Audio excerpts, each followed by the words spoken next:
Assalamualaikum warahmatullahi wabarakatuh. Salam kader Madrasah Muallimin Muhammadiyah Yogyakarta. Bagaimana kabarnya adik sekalian?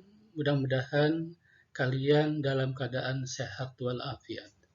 Pada kesempatan ini saya akan menyampaikan materi yang kedua setelah materi istihsan yang saya sampaikan dalam pembelajaran lewat Zoom. Maka pada kesempatan ini saya akan menyampaikan materi tentang istishab dan uruf. Apa tujuan pembelajaran dari istishab dan uruf? Ada dua tujuan. Pertama adalah menganalisis pengertian dan kedudukan istishab dalam hukum serta contoh-contohnya. Yang kedua, menganalisis pengertian dan kedudukan uruf dalam hukum serta contoh-contohnya. Adik sekalian, apa yang disebut dengan istishab? Imam As-Syaukani dalam kitab Irsyadul Fuhul, beliau mendefinisikan istishab itu adalah innama sabata fi zamanil madi fal aslu baqa'uhu fi zamanil mustaqbal. Apa yang pernah berlaku secara tetap pada masa lalu, pada prinsipnya berlaku pada masa yang akan datang. Apa maksud daripada definisi di atas? Maksud dari definisi di atas adalah apa yang diberlakukan pada masa kini adalah sama secara hukum dengan apa yang diberlakukan pada masa lalu, selama tidak ada ketentuan yang merubah. Adik sekalian, bagaimana untuk memahami definisi di atas? Kita ajukan beberapa pertanyaan. Pertama adalah, siapakah Ketua Umum PP Muhammadiyah sekarang? Pasti jawaban adik sekalian sama dengan jawaban saya, bahwa Ketua Umum PP Muhammadiyah sekarang adalah Profesor Dr. Haidar Nasir. Mungkin ada pertanyaan, bukankah kemarin pada bulan Desember ada agenda muktamar untuk pergantian pimpinan? Sebagaimana kita ketahui bahwa pada tahun 2020 yang seyogianya akan adanya muktamar tetapi diundur pada tahun 2021, maka berdasarkan istishab bahwa yang menjadi Ketua Umum PP Muhammadiyah adalah Profesor Dr. Haidar Nasir. Yang kedua, siapakah Menteri Agama Republik Indonesia sekarang? Kita masih ingat adanya pergantian seorang menteri, terutama yang berkaitan dengan agama, bahwa Jenderal Fahru Raji diganti dengan Gus Yakut. Kalau dikemukakan, siapakah Menteri Agama sekarang? Maka jawaban kita adalah Menteri Agama sekarang adalah Gus Yakut. Karena setelah adanya pergantian Menteri Agama dari Fahru Raji kepada Gus Yakut, belum ada lagi ketetapan keputusan Presiden untuk mengganti Menteri Agama dengan yang lain. Maka inilah yang disebut dengan contoh istishab yang kedua. Contoh yang ketiga kita ambil dalam bentuk narasi. Umpamanya Ahmad yang biasa bekerja di suatu lembaga, biasa melakukan sholat dengan berjamaah. Setelah sholat duhur, Ahmad kembali ke tempat pekerjaannya. Pekerjaannya selesai sampai masuk pada waktu sholat asar. Setelah bekerja selesai, kemudian mendengarkan azan dikumandangkan untuk melakukan sholat asar. Pertanyaannya, apakah bagi si Ahmad ini harus berwudu lagi? Maka ini bisa dijawab dengan pendekatan istishab. Apa pendekatan istishab?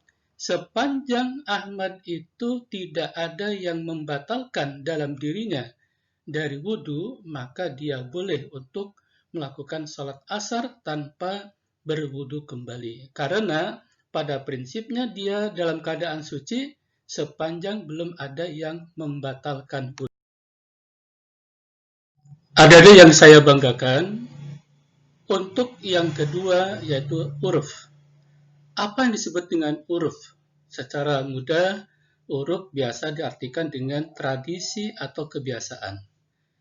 Abu Zahra di dalam kitab Usul Fiqh beliau mengemukakan tentang uruf itu adalah ma'tadahun nasu min muamalatin wastaqamat alaihim umuruhum.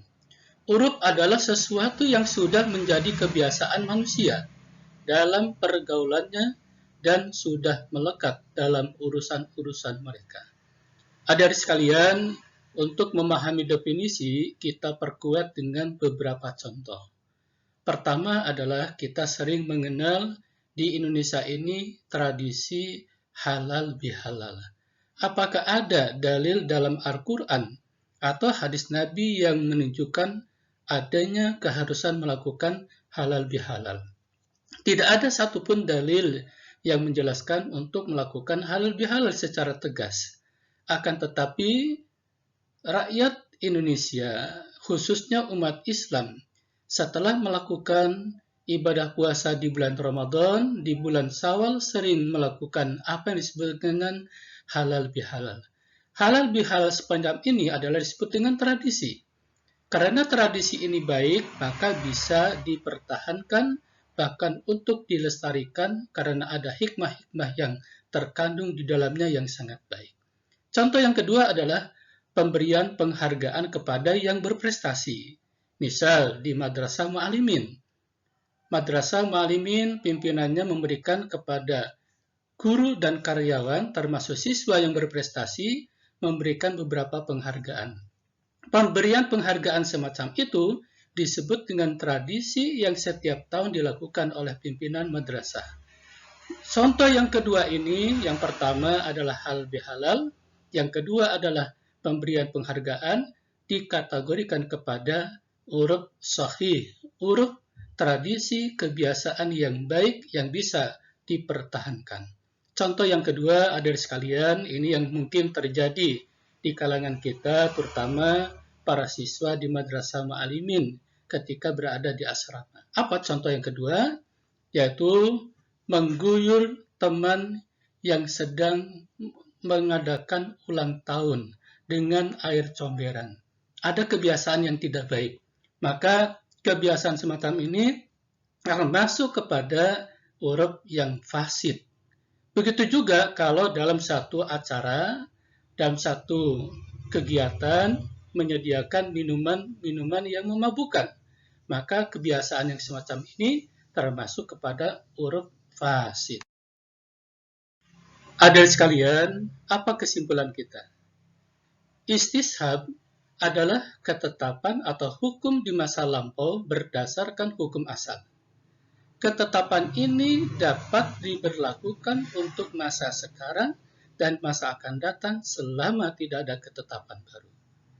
Yang kedua adalah istishab dan uruf sebagai sumber hukum Islam, sebagai dalil pendamping atau sebagai metode untuk beristinbat dapat diterima sepanjang tidak bertentangan dengan Al-Quran dan As-Sunnah. Adik-adik sekalian, untuk melengkapi referensi bacaan kalian, silakan kalian buka materi lengkap yang ada di portal materi yang ada di e-learning. Terima kasih. Assalamualaikum warahmatullahi wabarakatuh.